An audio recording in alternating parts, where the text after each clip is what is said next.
Good morning my dear student and viewer. तभी आपको पता होगा कि सीयूटी 2025 के रिजल्ट का बच्चे वेट कर रहे हैं। हो सकता है कि मैं इस वीडियो को बना रहा हूं, हो सकता है कि रिजल्ट अभी आ जाए, हो सकता है कि आधा घंटा बाद रिजल्ट आ जाए, हो सकता है कि इस वीडियो के डालने के बाद सीयूटी 2025 का रिजल्ट आ जाए। लेकिन अभी आप मार्केट में देख पा रहे होंगे सीयूटी 2025 को लेकर के एक बिगेस्ट फ्रॉड की बात हो रहा है। अभी आप मार्केट में देख पा रहे होंगे बहुत बड़े स्कैम की बात हो रहा है कि सीयूटी 2025 में जो एग्जाम हुआ था सीयूटी ने यानी फिर से बच्चों के साथ एक बहुत बड़ी फ्रॉड या धोखा किया। क्या सच में बच्चों के साथ धोखा हुआ है सीयूटी एग्जाम 2025 में? क्या हुआ है इसी पे मैं इन डिटेल वीडियो बनाने जा रहा हूं। क्या सच में एग्जाम के रिजल्ट आने के बाद क्या इतने सारे आवाज जो टीचर फ्रेटर्निटी में उठाया जा रहा है, क्या इस आवाज का एनटीए पे कोई असर पड़ेगा? क्या सरकार पे कोई असर पड़ेगा या नहीं पड़ेगा? या बच्चों के भविष्य के साथ इसी प्रकार खिलवाड़ होते रहेंगे? इसी पर मैं ये वीडियो बनाने जा रहा हूं। ठीक है, आई होप ये बेसिक बातें आपको समझ में आ गया होगा। आप मेरे बैकग्राउंड में देख सकते हैं, यही लिखा होगा सीयूटी 2025 स्कैम एक्सपोज। क्या सच में जो मार्केट में बातें चल रहा है, क्या सच में ये हुआ है कि सीयूटी 2025 में बच्चों के साथ फिर से फ्रॉड किया? अगर मैं एग्जाम की बात कर लूँ, इंडिया में एग्जाम पैटर्न की बात कर लूँ, एग्जाम कंडक्ट की बात कर लूँ, तो इंडिया में जितने भी संस्थान जो एग्जाम को कंडक्ट करवा रहा है, अभी तक जहां तक मैं आपको सिंपल बता दूं कि यूपीएससी को लेकर के थोड़ा मोड़ा स्कीम की तो बातें चल रहा है, लेकिन यूपीएससी पे अभी इतना बड़ा दाग नहीं लगा है। इतने बड़े आपको सिंपल बता दो कि यूपीएससी को लेकर के इतना बड़ा फ्रॉड की बात तो नहीं हुआ है, लेकिन बाकी बात जितने भी संस्थान है जो एग्जाम कंडक्ट करवा रहा है, चाहे वो ऑनलाइन चाहे वो ऑफलाइन, इस पे ना जाने कितने आरोप लग चुका है। ताज्जुब की बात है, चाहे आप देखेंगे बीपीएससी एग्जाम को लेकर आप देख सकते हो, चाहे पिछले साल आप नीट एग्जाम को लेकर के देख सकते हो, जो सबसे बड़ी फ्रॉड, यहाँ तक कि सुप्रीम कोर्ट ने भी बात को माना कि स्कैम हुआ था, चीटिंग हुआ था, बच्चों के साथ सबसे बड़ी फ्रॉड हुआ था, और एनटीए इतने इरिस्पॉन्सिबल है कि सुप्रीम कोर्ट तक पहुंच चुका था। सोचो, हमारे इंडिया में जिस भी एजेंसी को एग्जाम के लिए रखा जाता है कि आपका काम है कि फेयर और इम्पार्शियल तरीके से, समझ में आ गया, जस्टिसेबल तरीके से, जस्ट नेचर से एग्जाम को क्या करवाना, कंडक्ट करवाना। और ये बंदा जब बच्चे आरोप लगाते हैं, जब बच्चे एक्सपोज करते हैं, जब बच्चे या टीचर फ्रेटर्निटी जब उस पर सवाल उठाता है कि बच्चों के साथ धोखा हुआ है, तो वो संस्था इतने इरिस्पॉन्सिबल है कि अपने गरिमा में झांकने से पहले वो सुप्रीम कोर्ट पहुंच जाता है कि मैंने ऐसा कुछ नहीं किया। बाद में सुप्रीम कोर्ट ने भी माना कि नीट एग्जाम में सबसे बड़ा धांधली हुआ था और कुछ जगह के सेंटर पे धांधली हुआ था, और इसके बावजूद भी एनटीए ने कहा कि मैं इस सेंटर पे दोबारा एग्जाम कंडक्ट करवाऊंगा, और पता नहीं फिर एग्जाम कंडक्ट भी करवाया और एक साथ सबका रिजल्ट कैसे दिया वो एनटीए जाने और वो सुप्रीम कोर्ट जाने। हमारे इंडिया में बच्चों के भविष्य बस किस्मत के भरोसे या भगवान के भरोसे छोड़ दिया गया। और मैं जो वीडियो इस वीडियो को जो बच्चे देख पा रहे हो, मैं सिंपल बता रहा हूँ कि हो सकता है, इस बात को समझो कि अगले साल आप भी सीयूटी के एग्जाम दे रहे होंगे। सीयूटी को एग्जाम को लेकर मैं बता दो, सीयूटी एग्जाम जब से चल रहा है तब से वो विवादों में पड़ा हुआ है। बहुत सारे इसमें परिवर्तन आते, हर साल कुछ ना कुछ परिवर्तन आते, कुछ ना कुछ चेंजिंग आता। मैं इसी पे बात करने वाला हूँ कि CUET exam step by step, समय दर समय उसमें बहुत सारे विवाद क्यों जुड़ रहे हैं। हर साल विवाद होता है। मैं पिछले साल में बताऊं, जब मैं ऑफलाइन एग्जाम जब पिछले साल कंडक्ट हुआ था, तो मैं तो सेंटर पे गया था जब ऑफलाइन एग्जाम कंडक्ट हुआ। बहुत सारे बच्चे, मेरा तो जो पिछले साल का जो मेरा चैनल था जो निष्ठा सीयूटी का, वो तो डिलीट हो चुका है। ठीक है, मैं उस चैनल पे प्रॉपर वीडियो है, बच्चों को पेपर लेट मिला था, मैं सेंटर पे मैं खुद हूँ, आधा घंटा लेट पेपर मिला और ऑन टाइम पेपर बच्चों से ले लिया गया था। पिछले साल जीटी के एग्जाम हो, चाहे लैंग्वेज के एग्जाम हो, तो सीयूटी पता नहीं, चाहे वो 2024 का एग्जाम हो, चाहे 23 का एग्जाम हो, चाहे 22 का एग्जाम हो। मैं आपको सिंपल बता दूं कि जब से सीयूटी पैदा हुआ है, जब से पैदा हुआ है तब से सीयूटी पे ये आरोप लग रहा है कि सीयूटी अच्छे से एग्जाम मतलब ले नहीं रहा है, बच्चों के साथ बहुत बड़ा फ्रॉड कर रहा है। अब सीयूटी एग्जाम को कंडक्ट कौन करवाता है? तो मैं सिंपल बता दूं, एनटीए, जिसको बोलते हैं नेशनल टेस्टिंग एजेंसी। आपको मैं यहाँ पे समझाने की कोशिश करूँ। अब एनटीए क्या है, तो आपको मैं ऐसे समझा पाऊँ कि देखो क्या होता है अगर मैं ऐसे समझा पाऊँ आप सभी बच्चों को कि इंडिया में बहुत सारे एग्जाम कंडक्ट करवाने के लिए बहुत सारे आपको एजेंसी बना हुआ, जैसे आपका हो गया यूपीएससी, ठीक है, आपने यूपीएससी का नाम सुना होगा। तो यूपीएससी भी बहुत सारे एग्जाम को क्या करवाता है, यूपीएससी एक इंस्टीट्यूशन से, एक संस्थान है, एक कॉन्स्टिट्यूशनल बॉडीज है, जिसका काम होता है आपको वेरियस एग्जाम को, सेंट्रल एग्जाम को कंडक्ट करवाना, ऑफिसर एग्जाम को कंडक्ट करवाना। लेकिन जहां तक बातें हैं कि यूपीएससी पे जो दाग धब्बे की बात है या क्लेम की बात है कि यूपीएससी ने फ्रॉड किया हो, तो अभी तक यूपीएससी पे इतनी ज्यादा जो फ्रॉड की बातें हैं वो अभी तक नहीं आया है। तो अभी तक ये माना जाता है कि जो यूपीएससी है वो बच्चों के साथ जस्ट और जनरली क्या होता है, फेयर एग्जाम कंडक्ट करवा लेता है और अपना रिजल्ट दे देता है। लेकिन सवाल है, यूपीएससी पे बहुत सारे सवाल चलते हैं कि जब यूपीएससी अपने आंसर की 1 साल बाद रिलीज करता है और उसमें बहुत सारे जो एग्जाम होने के बाद, प्रीलिम्स के एग्जाम होने के बाद 1 साल बाद वो अपना फाइनल जब रिजल्ट आता है तब सबका आंसर की रिलीज करता है। और उसके बाद क्या होता है कि जो यूपीएससी रिलीज करता है, जो एक्सपर्ट का जो आंसर जो होते हैं उसमें थोड़ा इधर उधर का फॉल्ट होता है, लेकिन यूपीएससी पे जनरली अभी तक इतने बड़े दाग धब्बे नहीं लगा। लेकिन सवाल आता है कि इंडिया में और भी बहुत सारे एग्जाम है, आपने देखा होगा या आपने सुना भी हो। सिंपल बता दो कि इंडिया में बहुत सारे एग्जाम कंडक्ट होते हैं, जैसे आईआईटी हो गया, जैसे नीट हो गया, ठीक है, जैसे आपको सीयूटी हो गया, ठीक है, जैसे आपको बीपीएससी के एग्जाम हो गया, आपने सुना ही होगा। और ये जनरली मैं बता दूं कि और रेलवे का एग्जाम हो गया, ठीक है, बहुत सारे ऐसे एग्जाम है, ठीक है, जहां पे सरकार पे या जो एग्जाम जो कंडक्ट करवाता है उसमें बहुत सारे सवाल उठ रहे। हर साल आपने देखा होगा एसएससी एग्जाम को लेकर के, आपने देखा होगा एसएससी बिगेस्ट स्कीम जो एसएससी है, आपने देखा होगा हर साल एसएससी को लेकर भी बवाल होता है कि इसने इस बार फ्रॉड किया है, बच्चों के साथ धोखा किया है। आपने रेलवे एग्जाम को लेकर भी सुना होगा कि उसने बच्चों के साथ धोखा किया है। आपने बीपीएससी एग्जाम के बारे में तो मैं क्या ही बताऊं, बीपीएससी एक ऐसी एक संस्था है जो एग्जाम कम और विवाद ज्यादा करवाता है। मैं इसके बारे में मैं क्या ही बोलूं, ठीक है। तो होगा बहुत सारे टीचर पे आरोप लगा कि बीपीएससी पे आप सवाल नहीं उठा सकते हो, इतने दूध के धोले हुए ये सब संस्था है, ठीक है। उसके बाद आपने देखा होगा ये सीयूटी, और आपने नीट को लेकर तो मैं पिछले साल ही क्या बताऊं कितने बवाल हुए थे, कितने बच्चों का कैरियर समाप्त हुआ नीट को लेकर के, ठीक है, और कितने बड़ा कांड किया था नीट ने, मैं आपको क्या ही बताऊं, आपने ये भी देखा होगा, ठीक है। और आईआईटी के एग्जाम को लेकर भी सवाले उठते रहते हैं। तो अब जो यहाँ पे सबसे बड़ी बात है कि सीयूटी का एग्जाम को लेकर के भी बड़ी सवाल उठ रहा है। और इसका जो एग्जाम है, चाहे आईआईटी हो, चाहे नीट हो, चाहे सीयूटी, इसका जो एग्जाम कंडक्ट करवाता है इसका नाम है एनटीए, नेशनल टेस्टिंग एजेंसी। बच्चों ने इसका नाम क्या रखा है आपको पता है, नेवर ट्रस्ट अगेन। बच्चों ने इसका नाम क्या रखा है, नेवर ट्रस्ट अगेन। बच्चे को लोगों का मानना है कि भाई एनटीए पे आप भरोसा मत ही करो। एनटीए एक ऐसा बन चुका है, इस पे कभी भरोसा किया ही नहीं जा सकता है। क्यों, आपको बता दूं, जब से सीयूटी सिद्ध हो, सीयूटी का क्या मतलब था, सीयूटी का सिंपल मतलब ये था कि सेंट्रल यूनिवर्सिटी में या इंडिया के बेहतरीन यूनिवर्सिटी में सभी बच्चे आकर पढ़ सके। जो एग्जाम का जो 12 एग्जाम का जो बोर्ड मार्क्स का प्रेशर है वो बच्चों से हटाया जाए और एक फेयर एग्जाम पैटर्न पे समझ में आ गया, एक कॉमन एग्जाम लिया जाए और जिससे बच्चे अपना ड्रीम यूनिवर्सिटी में पढ़ सके, बेस्ट यूनिवर्सिटी में पढ़ सके, गांव के बच्चे भी आ सके, मिडिल क्लास बच्चे आ सके, गरीब बच्चे आ सके, जिनके पास एक फेयर मौका हो, जो अच्छे तरीके से इनका बोर्ड एग्जाम नहीं हो पाया लेकिन वो सीयूटी के एग्जाम के माध्यम से आ सके। सिंपल सा लॉजिक है, और उन्हें भी अच्छी क्वालिटी का एजुकेशन मिल सके। ऐसा नहीं कि गांव के बच्चे गांव में ही रहकर और गांव में ही जीवन उनका बर्बाद हो जाए, अच्छा नहीं, मतलब ऐसा ना हो, उनको भी सीखने का मौका मिले और जो बोर्ड एग्जाम का प्रेशर है वो बच्चों से कम समाप्त हो पाए। जिसमें आपने देखा होगा जैसे सीबीएसई में जनरली क्या होता है, 100 में 100 मार्क्स दे दिए जाते हैं हर पेपर में। तो जनरली जो बड़े बड़े यूनिवर्सिटी है उनका जो कट ऑफ आता था वो 500 में 500 आ रहे।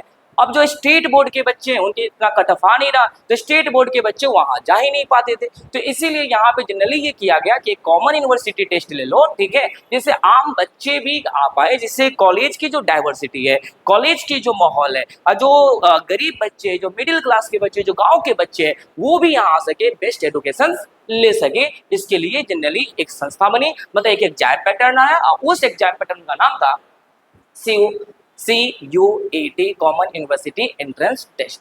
और इसको कंडक्ट करवाने वाला का नाम था एनटीए। तो एनटीए का काम है आप इसको कंडक्ट करवाना। लेकिन एनटीए पता नहीं, मैं सिंपल बताऊं कि जब से सीयूटी पैदा हुआ है इस मार्केट में, आपने सुना होगा, जब से पैदा हुआ है हमेशा विवादों में घिरा रहा, कुछ ना कुछ को लेकर के, और हर साल कुछ ना कुछ तो वो चेंजिंग कर ही रहा है। सीयूटी आप देखोगे एनटीए को लेकर के, एनटीए क्या करता है जब वो एग्जाम एनटीए करेगा क्या, जब वो एग्जाम के टाइम आता है, ठीक है, तो उस समय उसने बड़े बड़े नोटिफिकेशन दे देगा, इंफॉर्मेशन बुलेटिन रिलीज करता है। उसमें लिखेगा कि अगर आप 1 मिनट में डिले हो गए या 1 सेकेंड भी आप अगर डिले हो जाते हो तो आपको एग्जाम सेंटर पे आप पहुंचो और 1 सेकेंड भी डिले हो तो आपको एग्जाम नहीं दिया जाएगा, आपको देने से मना है, आप एग्जाम नहीं दे सकते, आपको रोका जाएगा, चाहे आप लाख चिल्ला लो, आप रो कर मर जाओ, लेकिन आपको एग्जाम नहीं देने देगा, ठीक है। वो एनटीए अपने जनरली क्या करता है, वो अपने इंफॉर्मेशन बुलेटिन में ये सब बातें लिख देता है, आप देखेंगे जनरली वेबसाइट पे या सीयूटी को लेकर के, ठीक है। अब यहाँ पे सोचो कि कुछ बच्चे लेट पहुंचे, बहुत उन्होंने आग्रह किया, बहुत ज़्यादा रिक्वेस्ट किया कि भाई मुझे देने दो, क्योंकि मेरा सेंटर जो था बहुत दूर था, इतना दूर था कि भैया आने में लेट हो गया, जाम, इंडिया में देख रहा हूँ रोड को लेकर क्या कंडीशन है, तो जाम लगते, लेकिन नहीं। बहुत सारे बच्चों ने केस भी किया, कोर्ट में केस करने के बाद कोर्ट ने बोला, खास करके इनके पक्ष में ही आंसर, मतलब कोर्ट ने भी फैसला सुनाया कि साफ साफ लिखा गया है इसमें कि भैया आप लेट हो गए हो, यहाँ पे लिखा हुआ कि 1 सेकेंड भी लेट होंगे तो आपको जनरली रोका जा सकता है।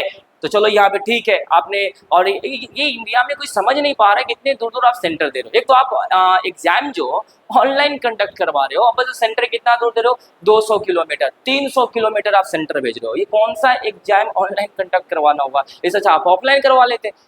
अब बात आती है ऑफलाइन एग्जाम कंडक्ट करवाएं, तो फिर ऑफलाइन में भी यही टेंशन है। पिछले साल 2024 में जो ऑफलाइन एग्जाम कंडक्ट हुआ, कितने सेंटर पे पेपर ही टाइम से नहीं पहुंचा, और पेपर पहुंचा तो बच्चों के पास जो पेपर थे वो आधा घंटा लेट पहुंचा, तो आधा घंटा पेपर लेट पहुंच रहा है। उसके बाद पेपर ऑन टाइम बच्चों से लिया जा रहा है, चाहे वो जनरल टेस्ट हो चाहे वो इंग्लिश का हो। मैंने पिछले साल वीडियो डाला था, आपने देखा होगा, ठीक है, और ये मेरा चैनल आज नहीं है।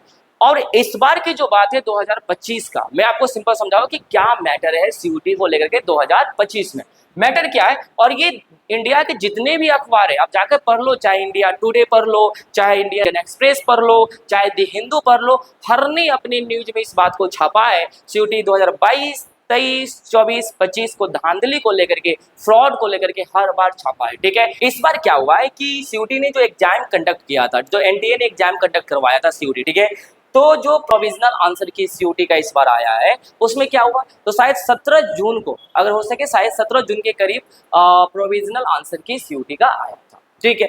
3 दिन का मौका, 20 जून को ये जो प्रोविजनल आंसर की था, ये जनरली 20 जून के बाद ये साइट से हटा दिया गया। मतलब कहने की लॉजिक कि 20 जून के बाद आप ये आंसर की को आप जनरली ओपन भी नहीं कर सकते हैं, वो जनरली बंद हो गया, ठीक है।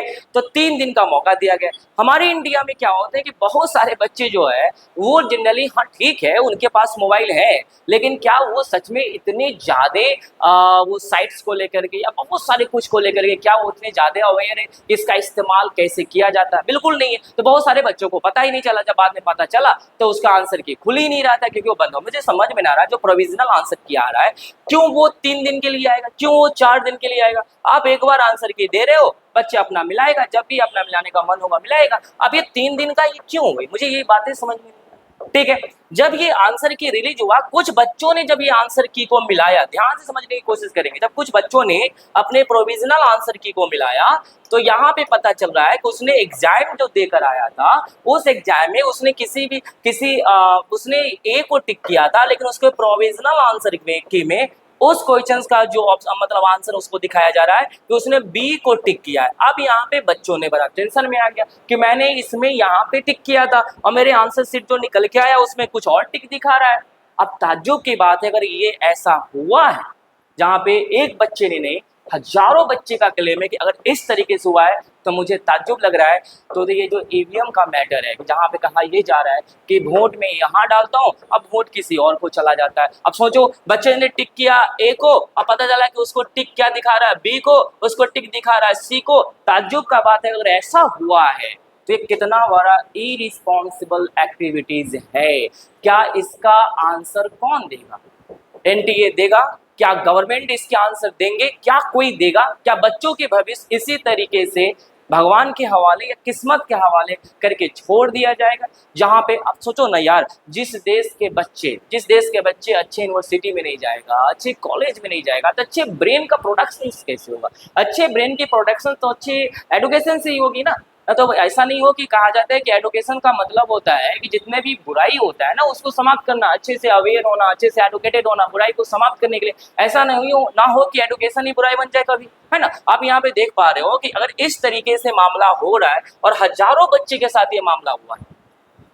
और दूसरी बात क्या कहा जा रहा है कि अगर फाइनल आंसर की आता है, फाइनल आंसर की मतलब फाइनल रिजल्ट और आंसर की आता है, उसके बाद रिजल्ट आ जाएगा।